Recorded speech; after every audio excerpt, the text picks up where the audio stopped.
தலைநகர் டெல்லியில் பிறந்த ஜெகதீப் சிங் அமெரிக்காவில் bachelor degree in computer science Maryland யூனிவர்சிட்டிலையும், மாஸ்டர் டிகிரி ஸ்டான்ஃபோர்ட் யூனிவர்சிட்டிலையும், MBA கலிஃபோர்னியா யூனிவர்சிட்டி பெர்க்லின்லையும் முடிச்சிருக்காரு. இவர் 1992ல் HP மற்றும் சன் மைக்ரோ சிஸ்டம்ஸ் உள்ளிட்ட நிறுவனங்களை பணியை தொடங்கியிருக்காரு. பின்னர் லித்தியம் அயான் பேட்டரிகளை விட கூடுதல் செயலாற்றும் சாலிட் ஸ்டேட் பேட்டரிகளை தயாரிக்கும் குவாண்டம் ஸ்கேப்ஸ் அப்படின்ற நிறுவனத்தை தொடங்கியிருக்காரு.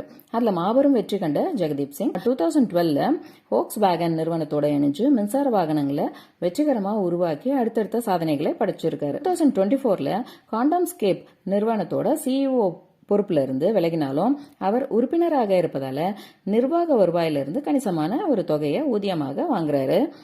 மொத்தத்தில் ஜெகதீப் சிங்குக்கு நாள் ஒன்றுக்கு 48 கோடி ரூபாயும் ஆண்டுக்கு 17,500 கோடி ரூபாயும் ஊதியமாக கிடைக்குது.